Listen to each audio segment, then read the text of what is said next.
जय हिंद एवरीवन। स्वागत है आपका वी नेशन ट्रिपल वन के एक नए एपिसोड में, जहां आपके लिए लेकर आते हैं इंडियन डिफेंस की प्रमुख अपडेट्स को। सबसे पहले तो चैनल को सब्सक्राइब करना मत भूलिएगा। आज के अपनी अपडेट की हम शुरुआत करने वाले हैं भारतीय नौसेना के एसएसएन प्रोग्राम को लेकर आई एक बड़ी अपडेट से। भारतीय नौसेना का जो nuclear power attack submarine programme है, इसमें कुछ हमें मेजर टेक्नोलॉजिकल लीप और कैपेबिलिटीज देखने को मिलेंगी, जो कि इसको अपने क्लास की दूसरी जो एडवांस वॉरशिप है वर्ल्ड की, उनके श्रेणी में लाकर खड़ा कर देगा। अगर हम संदीप वीरनाथन सर की बात करें, जो कि भारत के एक वेटरन डिफेंस जर्नलिस्ट हैं और भारत की सबसे क्रेडिबल वॉइसेस हैं नेवल अफेयर्स में, तो उन्होंने अपनी रिपोर्ट में बताया कि भारत का जो एसएसएन प्रोग्राम है, ये बेसिकली 12,000 टन के सबमर्ज डिस्प्लेसमेंट को फीचर करेगा, जो कि इसको अमेरिका की वर्जीनिया क्लास ब्लॉक 5 सबमरीन के कैटेगरी में लाकर खड़ा कर देगा। ये डेवलपमेंट अगर रियलाइज होता है तो ये एक ड्रामेटिक शिफ्ट लाएगा पावर, स्केल और ऑफेंसिव कैपेबिलिटी में, जो कि भारतीय नौसेना की अंडर वाटर फ्लीट में हमें देखने को मिलेगी। और निसंदेह फिर ब्लू वाटर में भारतीय नौसेना का जो डोमिनेंस है, वो कई गुना ज़्यादा बढ़ जाएगा। अब अगर हम इस प्रोग्राम की बात करें, तो यहाँ पर जो चीज़ें हमें पहले देखने को मिलेंगी वो होगा कि इस नए एसएसएन में 190 मेगावाट का कॉम्पैक्ट लाइट वाटर रिएक्टर देखने को मिलेगा, जिसमें हमें B2 वेरिएंट खासकर देखने को मिलने वाला है। और ये propulsion system nuclear propulsion system होगा, जो कि करंट सिस्टम जो कि भारत के इस समय अरिहंत क्लास के सबमरीन्स में हमें देखने को मिलता है, उनके तुलना में एक मेजर अपग्रेड के तौर पर देखा जा रहा है। ये हमें सिग्निफिकेंटली मोर पावर, मोर एंड्योरेंस, मोर एनर्जी ऑफर करेगा। साथ ही साथ जो एडवांस कॉम्बैट सिस्टम है और हाई स्पीड ऑपरेशंस हैं, उन्हें ज़्यादा अच्छे से सपोर्ट भी करने वाला है।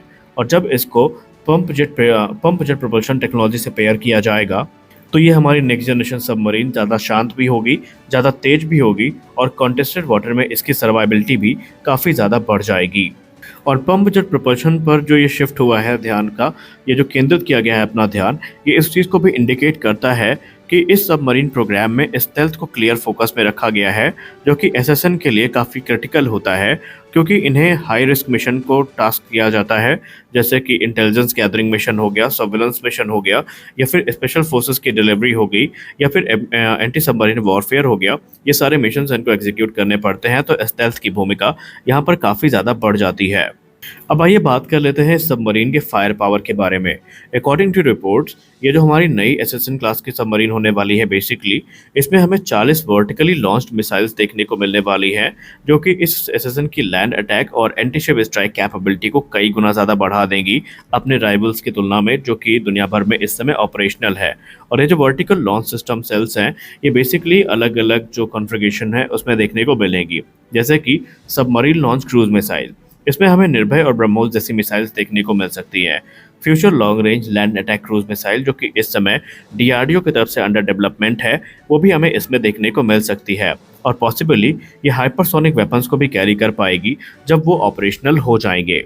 और अब आप समझ सकते हैं कि जब इतनी मैसिव फायर पावर और स्टेल्थ का कॉम्बिनेशन होगा, तो वो सबमरीन कितनी घातक होगी और भारतीय नौसेना की ताकत वो कितना गुना ज़्यादा बढ़ा देगी। और सबसे खास बात यह है कि जब ये कैरियर बैटल ग्रुप को कॉम्प्लीमेंट करेगी, तो फिर थ्रेट्स को न्यूट्रलाइज करना भारत के लिए और ज़्यादा आसान हो जाएगा। अब आइए सबमरीन को इसी की क्लास के कुछ वर्ल्ड में जो ऑपरेशनल सबमरीन्स हैं उनसे कंपेयर करते हैं, क्योंकि हमारी सबमरीन का जो सबमर्ज डिस्प्लेसमेंट है, ये तकरीबन 12,000 टन का है। तो ये अपने कैटेगरी की कुछ सबमरीन्स के बराबर थे, तो कुछ से आगे भी निकलती नजर आ रही है। फॉर एग्जाम्पल, अगर आप इसको वर्जीनिया क्लास ब्लॉक 5 से कंपेयर करते हैं, जो कि अमेरिका की सबमरीन है, तो उनका सबमर्ज डिस्प्लेसमेंट 10,200 टन का है। और अगर आप इसको एस्ट्यूट क्लास सबमरीन से कंपेयर करते हैं, जो कि यूके की है, तो उनका सबमर्ज डिस्प्लेसमेंट 7,800 टन का है। वहीं अगर आप इनको यासन क्लास सबमरीन से कंपेयर करते हैं, जो कि रशिया की है, तो उनका सबमर्ज डिस्प्लेसमेंट 13,800 टन का है। वहीं चाइना के जो प्रोजेक्टेड टाइप 095 क्लास की सबमरीन्स होने वाली हैं, इनका जो डिस्प्लेसमेंट होने वाला है वो 11,000 से लेकर 12,000 टन के बीच में होगा। तो आप अंदाज़ा लगा सकते हैं कि अपने क्लास में भी कुछ से ये आगे है, तो कुछ के ये बराबर है। हमारे अगली बड़ी अपडेट रोल्स रॉयस को लेकर आ रही है। आप सबको पता है कि इस समय भारतीय वायुसेना के एमका मार्क 2 के लिए जो जेट इंजन का कंपटीशन है, वो बहुत ही फियर्स हो चुका है, और रोल्स रॉयस और सैफरॉन एक दूसरे के आमने सामने हैं। यूँ तो तमाम जो मीडिया सोर्सेज है वो सैफरॉन को विनर घोषित कर चुके हैं, और ये चीज़ कंफर्म कर चुके हैं कि ऑलमोस्ट ये फिक्स है कि सैफरॉन और जीटीआरई का ही 120 किलोटन का जो इंजन है वो हमें देखने को मिलेगा। लेकिन इसी बीच बिजनेस स्टैंडर्ड की एक रिपोर्ट सामने आती है जहां पर रोल्स रॉयस के सीनियर ऑफिशियल ने इस प्रोग्राम को लेकर एक विशेष टिप्पणी करी है। रोल्स रॉयस ने कहा कि निस्संदेह एडवांस फ्रीडम कॉम्बैट एयरक्राफ्ट भारतीय वायुसेना के लिए काफी महत्वपूर्ण है और इसके लिए उन्नत इंजन विकसित करना उनकी पहली प्राथमिकता है। लेकिन वो बताना चाहते हैं कि रोल्स रॉयस इस कंपटीशन से बाहर नहीं हुआ है। उन्होंने कहा कि कई सारे रिपोर्ट्स में सैफरॉन को लीड में दिखाया गया है, सैफरॉन को बढ़त लेते दिखाया गया है, लेकिन इसका मतलब ये नहीं है कि रोल्स रॉयस जो है ये यहाँ पर बाहर हो चुकी है। उन्होंने कहा हम भी सेम ऑफर कर रहे हैं टेक्नोलॉजी जो सैफरॉन की तरफ से ऑफर की जा रही है। और उन्होंने कहा कि अभी भारत के रक्षा मंत्रालय ने इस पर कोई टिप्पणी नहीं करी है। रोल्स रॉयस को इस बात का भरोसा है कि जब तक फाइनल डिसीजन नहीं ले लिया जाता आप किसी भी निर्णय पर ना पहुंचे। रोल्स रॉयस ने कहा कि हम कंप्लीट ट्रांसफर ऑफ टेक्नोलॉजी के साथ इंजन विकसित करने का प्रस्ताव दे चुके हैं।